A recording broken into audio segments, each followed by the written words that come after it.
नमस्कार, बहुत स्वागत आप सभी का। आप देख रहे हैं कहानी कुर्सी की। मैं हूं सौरभ, आपके साथ हर्षवर्धन त्रिपाठी जी, विजय त्रिवेदी जी, विनोद अग्निहोत्री जी और समीर चौगांगर जी प्रोग्राम में हमारे साथ हैं। ब्रेक से पहले हमने आपको ट्रंप की बहुत सारी बातें दिखाई सुनवाई। उनको नोबेल चाहिए, एक बार फिर बोल पड़े 8 जंगें रुकवा दी, अब तो दे दो, नहीं मिल रहा है।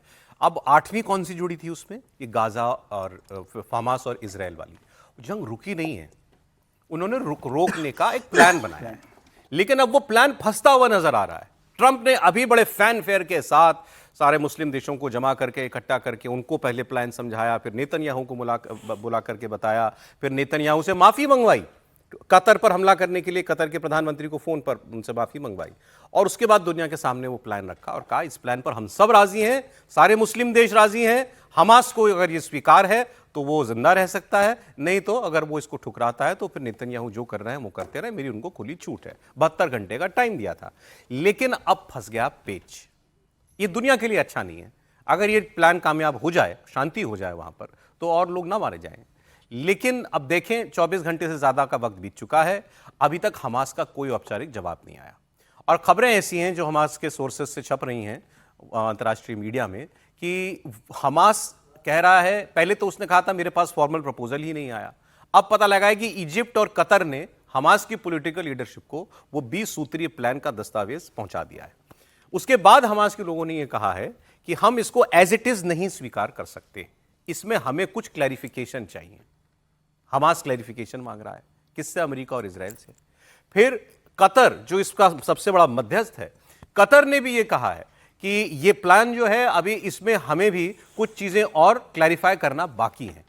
तो अब जब प्लान अनाउंस हो गया है, उसके बाद ये कतर को ये समझ में आया कि इसमें अभी कुछ चीजें और समझना बाकी हैं और हमास भी अभी इसमें अड़ंगा लगा रहा है, तो क्या ये प्लान फेल हो जाएगा? अगर ये फेल होता है तो क्या? वैसे कहना तो ये पड़ेगा, वेल प्लेड नेतन्याहू। नेतन्याहू ने अपनी सारी शर्तें मनवा ली। छोड़ा क्या? नेतन्याहू ने गाजा को बर्बाद कर दिया, हमास को भी लगभग बर्बाद कर दिया।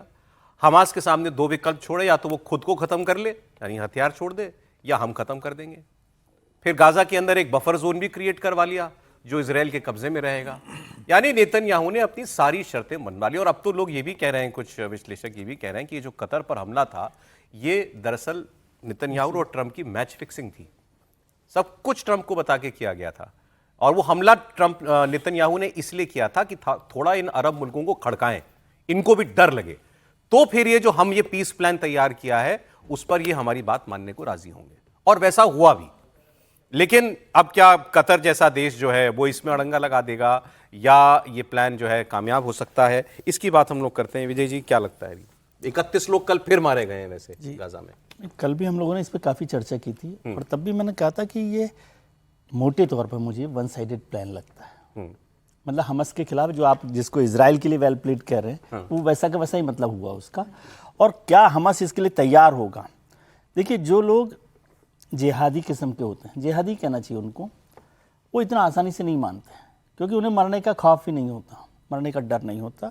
और इसको ट्रंप साहब तो एक्चुअली क्या पहले काम के पहले हिस्से में बात कर रहे थे कि वो समझते हैं वो जो सोचते हैं वही ठीक है और वो सब कुछ हो जाएगा। ऐसा दुनिया में नहीं हो रहा। कल तक लग भी रहा था सर, क्योंकि सारी मुस्लिम दुनिया इनके साथ आ गई थी प्लान पर। मुस्लिम दुनिया साथ में आ गई थी, अब कह रहे हैं कि कतर ने भी देखा होगा, क्योंकि क्या होता है कि प्लान्स को औपचारिक तौर पर जब देखा जाता है अंदर कि उसमें क्या फिनिश है और क्या क्या बातें हो रही है, उसको लेकर लगता है। लेकिन हमास को लेकर मुझे कल भी ये लग रहा था कि वो इतनी आसानी से मान जाएगा, ऐसा नहीं लगता है। और पूरा का पूरा प्लान ही ये नेतन्याहू साहब के लिए बना हुआ है। इनको भी तो एक एग्जिट चाहिए थी ना। एग्जिट चाहिए। नहीं तो एग्जिट क्या है? एग्जिट आप तो अपने ही फायदे के साथ एग्जिट कर रहे हो ना, वही। हाँ, तो वो थोड़ा सा मुश्किल है। लेकिन फिर भी जिस तरह से मुस्लिम देश उनके साथ खड़े हुए हैं, आज नहीं कल देर सवेर ये हो जाएगा। मतलब एकदम इतना आसानी से होता है। अमेंडमेंट्स होंगे। हाँ। अब एक मैं कल भी कह रहा था कि इसमें कुछ अपनी शर्तें जो है जुड़वाने की कोशिश करेंगे। वो जैसे भी पढ़ रहा हूँ कि अगर इजराइल ने शर्त तोड़ी तो क्या होगा, इसका भी तो कुछ इंतजाम होना चाहिए। तो ये कुछ वो लोग, ताकि उनको भी देख फेस सेविंग चाहिए ना। नहीं तो फिर ये सारे मुस्लिम देश कैसे राजी कैसे हो गए? प्रिंसिपली राजी हो गए, लेकिन उसकी निटिग्रिटीज में जो है चेंज कराएंगे ना। अच्छा, इसमें से एक देश है पाकिस्तान। हमारे यहाँ कहावत है, मैं वो पूरी नहीं कह सकता, सयाना कौवा, गूगल कर लीजिए, सयाना कौवा क्या करता है। तो कैसे हुआ वो पाकिस्तान के साथ? इन्होंने ट्रंप की तारीफ कर करके इनको लगा कि हमने इतना मक्खन लगा दिया है, इतना मक्खन लगा दिया है। अच्छा, ट्रंप भी उस रिटर्न कर देते हैं। कल भी उन्होंने कहा था कि वो उन्होंने मेरी बड़ी तारीफ की आसिम मुनीर ने, जब कि मैंने जंग रुकवा दी भारत पाकिस्तान की, लेकिन उनको लगा कि हमने ट्रंप को समझ लिया है, हम ट्रंप को प्ले कर रहे हैं। हो रहा है उल्टा, ट्रंप प्ले कर रहे हैं पाकिस्तान को। कैसे, ये मैं आपको बताता हूं। इजराइल और पाकिस्तान के आधिकारिक संबंध नहीं है, आज तक कोई डिप्लोमेटिक संबंध नहीं है, मान्यता ही नहीं देता है इजराइल को, या यूं कहिए कि इजराइल के अस्तित्व को पाकिस्तान ने अभी तक स्वीकार ही नहीं किया है कि इजराइल नाम का कोई देश है दुनिया में। अब ये कहा जा रहा है कि ये तो गाजा प्लान 1 है, इस पर आप पहले उन्होंने आसिम मुनीर और शहबाज को राजी किया। उसके बाद अब्राहम एकॉर्ड्स, जो पहले कई वर्ष पहले जो है वो शुरू किए, अमेरिका की कोशिश थी, उसको पिछले कार्यकाल में ट्रंप ने भी बढ़ाया। वो ये था कि इजराइल को दुनिया भर में थोड़ी मान्यता दिलाओ ताकि ये मसला थोड़ा सा शांत हो जाए।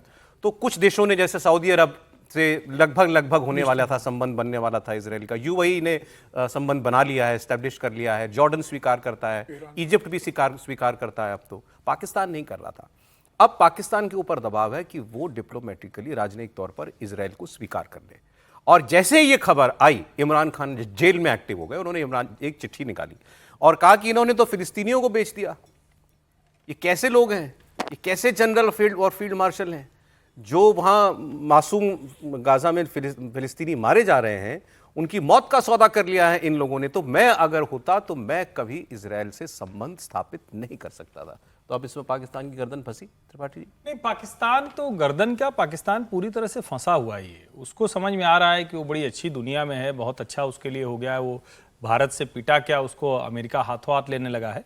लेकिन सच तो यही है ना कि उसकी जो असली पहचान क्या है, उस पर बात करनी चाहिए। उसकी असली पहचान है इस्लामिक मुल्क होना। उसी पर सवाल हो गया, मुल्क होने पर सवाल है। इस्लामिक मुल्क होने पर इस कदर सवाल है कि उसके साथ तुर्की रहेगा कि नहीं रहेगा, उसके साथ सऊदी अरब है या नहीं है।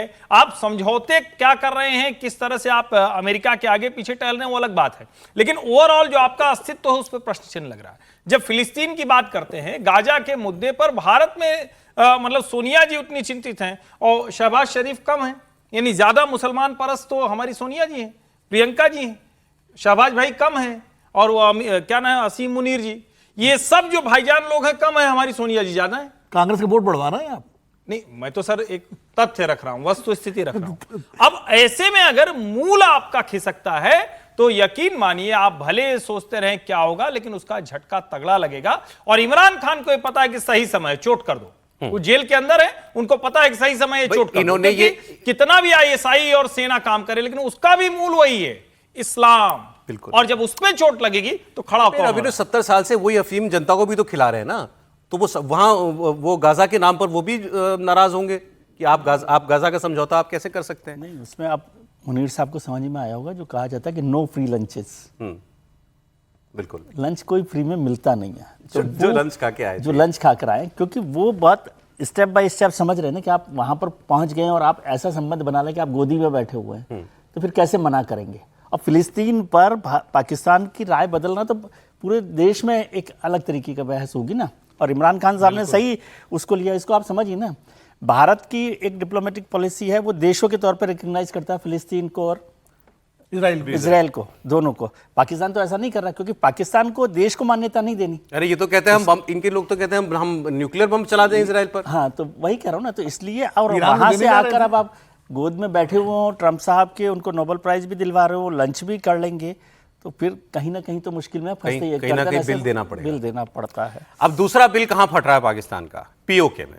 पीओके में जो आग इतने सालों से दबी हुई थी वो अब खुलकर भड़कना शुरू हो चुकी है। हालात ये हैं कि वहां पर जबरदस्त प्रदर्शन हो रहे हैं। कल हमने आपको एक तस्वीर दिखाई थी, पुलिस ने कंटेनर लगा दिए तो लोगों ने कंटेनर नदी में बहा दिए, बड़े बड़े कंटेनर।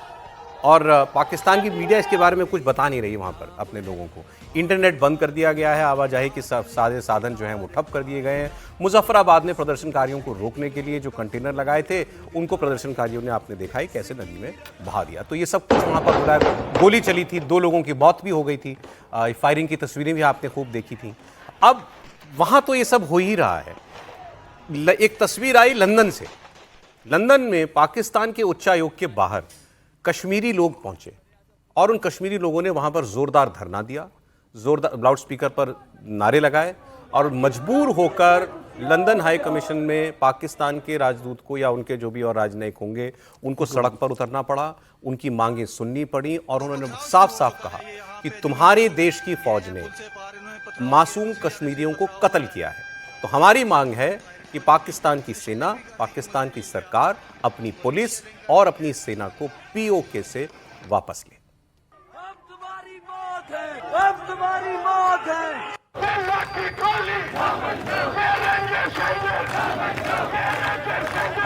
साथ ही जो अवामी एक्शन कमेटी है जो इस सारी प्रोटेस्ट को लीड कर रही है, इन्होंने एक लॉन्ग मार्च की चेतावनी भी दी है। अब देखिए कि इस सब से जो है पाकिस्तान की सरकार कैसे निपटती है। लंदन की तस्वीरें वो आपको मैं थोड़ी देर में जो है वो दिखाने वाला हूं। यानी पीओके का मसला इंटरनेशनल हो रहा है। नहीं, देखिए, पीओके के लोगों ने कभी भी पाकिस्तान को स्वीकार नहीं किया है। 47 में जब देश बटा तो पीओके को पाकिस्तान को कबाइलियों के वेश में पाकिस्तानी फौज आई और कबाइलियों को भड़का करके उन्होंने कश्मीर के उस हिस्से पर कब्जा कर लिया। लेकिन पीओके के लोगों ने कभी भी पाकिस्तान की हुकूमत को माना नहीं है। हमेशा उनकी मांग हमेशा ये रही है, मैं तो नहीं कहूँगा कि वो हिंदुस्तान के साथ जोड़ना चाहते हैं, वो पाकिस्तान से अलग होना चाहते हैं, ये तो पक्का है। हिंदुस्तान में कुछ लोग हो सकता है आना चाहें ना आना चाहें, लेकिन ओवरऑल जो पीओके का मानस है वो पाकिस्तान से अलग होने का है। और देखिए, पाकिस्तान बार बार जो बात करता है ना कि संयुक्त राष्ट्र संघ का प्रस्ताव लागू करो जो नेहरू जी ले गए थे, उसकी पहली शर्त क्या है? वो प्लेबिसाइड की बात करते हैं, पहली शर्त है कि पहले डिमिलिटराइज करिए पीओके को। उसको मानने को तैयार नहीं है। सेना, सुरक्षा बल सारे वो जो है पहले पीओके से हटेंगे तब आप उसकी बात करें, तो आधी बात करते हैं। हालांकि वो भी शिमला समझौते के बाद उसका कोई मतलब नहीं रहा, खत्म हो गया। लेकिन पीओके के अंदर पाकिस्तान का जो कब्जा है वो जबरदस्ती का कब्जा है, फौज के दम पर कब्जा है, और हमेशा इस तरह की खबरें आती रहती हैं। और इसीलिए पाकिस्तान ने अपने आतंकवादी ठिकानों का जो लॉन्चिंग पैड थे पीओके बना रखे थे। उनको ये था कि हमला भी होगा, भारत अगर आतंकवादी ठिकानों पर हमला करेगा तो मरेंगे तो पीओके के लोग। लेकिन इस बार ऑपरेशन सिंदूर में हमने पीओके से ज़्यादा बहावलपुर और उनके सारे मुरीद के वगैरह जो ठिकाने थे, जो मेन लैंड पाकिस्तान है, वहाँ पर हमला किया। तो पाकिस्तान खबर आई ना कि खैबर पख्तूनख्वा में सारे आतंकी बेस शिफ्ट कर रहे हैं, क्योंकि वो अफगानिस्तान के बॉर्डर पर है, उनको लगता है दूर है, लेकिन हमारी मिसाइलों की रेंज से बाहर कुछ भी नहीं है। ये पाकिस्तान को समझना चाहिए। दूसरी बात ये है कि पाकिस्तान में जो डोमिनेशन है वो पंजाब का है। सब कुछ वहाँ पंजाब के लिए है। सिंध वाले तो असंतुष्ट हैं पाकिस्तान से, जियो सिंध का आंदोलन बहुत लंबे समय तक चला। पख्तून जो है उन्होंने कभी पाकिस्तान के अस्तित्व को ही नहीं माना। फ्रंटियर गांधी तो इस बात को लेके उन्होंने कभी पाकिस्तान के एग्जिस्टेंस को माना ही नहीं, इसीलिए आज़ादी के बाद 9 साल वो जेल में रहे पाकिस्तान की। बलूच आप देख ही रहे हैं, रोज बलूचों का जो है वहाँ किस तरह संतोष चल रहा है, झगड़ा चल रहा है। तो पाकिस्तान तो बड़े गहरे अस्तित्व के संकट से गुजर रहा है इस समय, हर तरफ वहाँ संतोष है। अब एक आज की एक और बड़ी खबर आपको बता दें। राष्ट्रीय स्वयंसेवक संघ आरएसएस अपना शताब्दी वर्ष बना रहा है और इस साल विजयदशमी से शुरू होकर अगले साल विजयदशमी तक ये शताब्दी वर्ष का आप कह लीजिए जश्न मनाया जाएगा। प्रधानमंत्री नरेंद्र मोदी आज दिल्ली में आरएसएस के शताब्दी समारोह के मुख्य अतिथि के तौर पर शामिल हुए। इस प्रोग्राम में पीएम मोदी ने आरएसएस के राष्ट्र के प्रति योगदान को प्रदर्शित करने वाला खास तौर से डिजाइन किया गया एक स्मारक डाक टिकट और एक सिक्का जारी किया। इस साल विजयदशमी से लेकर 26 की विजयदशमी तक संघ शताब्दी वर्ष मनाने वाला है। प्रधानमंत्री ने स्वयं सेवकों को शुभकामनाएं दी और संघ के संस्थापक केशव बलिराम हेडगेवार जी को भी श्रद्धांजलि अर्पित की। प्रधानमंत्री नरेंद्र मोदी ने संघ के शताब्दी वर्ष समारोह में एक बड़ा स्टेटमेंट भी दिया। उन्होंने कहा कि कुछ विदेशी ताकतें भारत के खिलाफ साजिश रच रही हैं, डेमोग्राफी में बदलाव का षड्यंत्र रचा जा रहा है और इसके लिए देश को सतर्क रहना होगा। सामाजिक समरसता को आज डेमोग्राफी में बदलाव के षड्यंत्र से, घुसपैठियों से भी बड़ी चुनौती मिल रही है। ये हमारी आंतरिक सुरक्षा और भविष्य की शांति से भी जुड़ा हुआ प्रश्न है और इसलिए मैंने लाल किले से डेमोग्राफी मिशन की घोषणा की है। हमें इस चुनौती से सतर्क रहना है, इसका डटकर मुकाबला करना है। देखिए, दो बातें हैं। एक तो ये डेमोग्राफी चेंज वाली बात प्रधानमंत्री लगातार बार बार कह रहे हैं, कई अवसरों पर इस बात को वो कह चुके हैं और उनके विरोधी कांग्रेस पार्टी खास तौर पर जो है वो ये सवाल पूछती है कि ये अचानक आरएसएस के प्रति उनकी जो भावना है, इसका प्रदर्शन प्रधानमंत्री बार बार क्यों कर रहे हैं? क्योंकि नहीं किया 10 साल में उन्होंने ऐसा। तो आप वो लाल किले से भी कहते हैं, वो नागपुर भी जाते हैं, शताब्दी वर्ष है, शताब्दी, कांग्रेस तो ये पूछती थी कि सीधे सीधे शताब्दी वर्ष है, इसीलिए प्रधानमंत्री जी बार बार आरएसएस की प्रशंसा कर रहे हैं, या पिछले साल लोकसभा चुनाव के नतीजों का साइड इफेक्ट है? नहीं, मुझे लगता है कि कांग्रेस को थोड़ा अध्ययन भी करना चाहिए प्रधानमंत्री मोदी के राजनीतिक जीवन का। जब 2001 में नरेंद्र मोदी जी गुजरात के मुख्यमंत्री बने, तब उन्होंने जिक्र किया था कि मैं संघ का स्वयंसेवक हूँ, मुझे जो दायित्व पार्टी और संघ की तरफ से मिलता है मैं करता हूँ। संघ ने मुझे कहा आपको भारतीय जनता पार्टी में जाना है, मैं भारतीय जनता पार्टी में आया। पार्टी ने मुझे मुख्यमंत्री के रूप में जिम्मेदारी दी, मैं मुख्यमंत्री के रूप में जा रहा हूँ। 2014 में जब प्रधानमंत्री बने, तब भी उन्होंने इस बात का जिक्र किया था। जब जरूरत होता है प्रधानमंत्री मोदी जी इस बात का जिक्र करते रहे हैं। लेकिन ठीक है, अब 100 साल संघ के हो रहे हैं। 1925 में बना संघ 2025 में 100 साल पूरे कर रहा है, तो 100 साल संघ के संगठन को हो गए, और उत्तरोत्तर उसकी जो प्रगति होती रही संघ की। 1925 में जिस संघर्ष में ये बना था, और जब ये संघ बना था, जब डॉक्टर केशव बलिराम हेगड़ेवार ने जब बनाया था, तो डॉक्टर साहब के मित्रों ने उनसे कहा कि भाई जब तक पांचवा व्यक्ति कंधे पर न हो, 4 हिंदू के लोग एक दिशा में नहीं चलते हैं, मतलब अर्थी का उन्होंने जिक्र किया था, जब तक कंधे पर एक पांचवा व्यक्ति नहीं हो, 4 लोग एक दिशा में नहीं चलते हैं, ऐसे समाज को आप संगठित करने का काम कर रहे हो। आपकी जिंदगी तो छोड़ा, इस जिंदगी में कभी नहीं होगा। तो हेगड़ेवार ने कहा था नहीं, ये होगा, और संघ करके दिखाएगा। अब ये सवाल ये है सर कि ये प्रधानमंत्री का इस कार्यक्रम में भी जाना, वैसे इसमें मोहन भागवत जी नहीं थे दिल्ली के इस कार्यक्रम में, यहाँ सरकारेबाद थे, लेकिन संघ के भावी सरसंचालक तो थे सर, दत्तात्रेय होसबोले जी, हाँ वो थे इसमें। तो ये स्वाभाविक है आना शताब्दी वर्ष में प्रधानमंत्री का बार बार आरएसएस की तरफ। शताब्दी वर्ष है और प्रधानमंत्री तो खुद भी प्रचारक रहे हैं, तो वो उनका, और वैसे आप देखें तो मोहन जी और मोदी जी दोनों एक ही समय में संघ में रहे, दोनों का जन्म भी एक ही साल हुआ है, एक महीने में हुआ है। आपकी किताब भी आ रही है, नया हमारी किताब सुना आ रहा है, वो अंग्रेजी में अभी आरएसएस के 100 ईयर्स पर ही है, वो 100 years journey of Indian right. तो वो तो खैर एक छोटा सा हिस्सा है उसका, लेकिन महत्वपूर्ण यह कि प्रधानमंत्री, एक तो ये है ना कि हर दिन बात करें, उससे भीतर आप शताब्दी वर्ष तो एक मौका है ना जिस पर बात करनी चाहिए। और कांग्रेस ये कहे कि 240 का साइड इफेक्ट है, तो भी उसमें कोई बहुत गलत बात नहीं है। लेकिन जितना मैंने स्टडी किया उसमें आरएसएस यानी मोहन भागवत और नरेंद्र मोदी, एक मुखिया सरकार के और एक संगठन के मुखिया में, इतने बेहतर संबंध संघ में कभी किसी नेतृत्व में नहीं रहे हैं। हमारे यहाँ तो इतनी कंट्रोवर्सी स्टोरीज चली कि नहीं बनती साहब, संघ की नहीं, बीजेपी की नहीं बन रही है। हाँ, नहीं, जितना मेरे को समझ में आता है उसमें दोनों लोगों में कोई उस तरह they are on best of terms, they are best of terms, और उसमें कोई कारण नहीं है। यदि सरकार के कार्यकाल में देखें तो संघ के जितने एजेंडा पर काम हो सकता था वो काम मोदी सरकार ने किया। सर बाकी दोनों की बात आ जाएगी, तो शॉर्ट में जी आज मोदी जी का जाना इस कार्यक्रम में, नहीं, मुझे लगता है कि ये कोई जाना खबर नहीं है, न जाते तो खबर होती। और आरएसएस का 100 वर्ष हो गया है, आरएसएस की ही वजह से नरेंद्र मोदी यहाँ हैं, ये कोई मतलब कोई बार बार कहे तो नहीं। और नरेंद्र मोदी ने अपने हर पॉडकास्ट में, हर इंटरव्यू में, महाराष्ट्र में मराठी भाषा का एक सम्मान का कार्यक्रम था, उसमें शरद पवार के सामने हर वक्त डॉक्टर केशवराव बलिराम हेडगेवार और संघ की बात की है। संघ के अभी जो टॉप पर दोनों हैं उनसे वो फोन कॉल की दूरी पर हैं हमेशा। चलिए ये बात ठीक, आप सर आ गया बस, क्या ये संघ की मेन स्ट्रीमिंग हो रही है, मैं ऐसे पूछूं? संघ मेन स्ट्रीम में है, कुछ लोग स्वीकार नहीं कर रहे थे सत्ता की वजह से, अब सत्ता बदल गई तो मजबूरी में स्वीकार कर रहे हैं। देखिए, आरएसएस की वजह से नरेंद्र मोदी प्रधानमंत्री हैं, और नरेंद्र मोदी की वजह से आरएसएस का भी विस्तार हुआ है पिछले 10 सालों में हर जगह। तो दोनों एक दूसरे के पूरक हैं इस समय, और नरेंद्र मोदी की जरूरत आरएसएस है और आरएसएस की जरूरत नरेंद्र मोदी है। नहीं सर, इसलिए वहां नहीं, मेरी राय है ना, संघ को किसी की जरूरत नहीं है, प्रधानमंत्री आते जाते रहेंगे, नेता आते जाएंगे, वो सही बात है, संघ अपने कारण है, संघ अपने स्वयंसेवकों प्रचारकों के कारण। मेरी बात पूरी होने दीजिए, मेरी बात पूरी।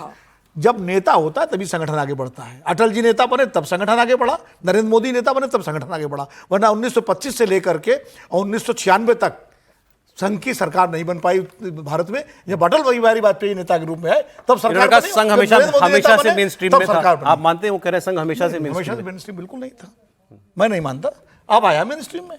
यही वो सोच है जो विनोद जी कह रहे हैं। तो ठीक है, कैसे मेन स्ट्रीम में नहीं है? डॉक्टर केशवराव बलिराम हेडगेवार विदर्भ प्रांत के कांग्रेस के नेता थे या नहीं थे? तथ्य के तौर पर कांग्रेस के नेता थे ना। और मैं यही तो कह रहा हूं, यानी संघ बनाएगा कोई और कांग्रेस छोड़ देगा तो उसकी मेन स्ट्रीमिंग नहीं होगी। संघ को समाज की जरूरत है, किसी के मेन स्ट्रीम की परिभाषा अलग है, मेरी अलग है। चलिए संघ थी सम्राट में है, इसीलिए यहाँ। थी या नहीं थी इस पर विवाद हो सकता है। अब थी भी, है भी। अब है इस पर तो कोई विवाद नहीं है सर। बहुत सर समय नहीं सर, समय नहीं सर। समीक्षक से पूछ लीजिए। एक लाइन में कहना चाहता हूँ कि संघ से आप मोहब्बत कर सकते हैं, आप उससे नफरत कर सकते हैं, लेकिन आप उसे इग्नोर नहीं कर सकते। बिल्कुल बिल्कुल ठीक।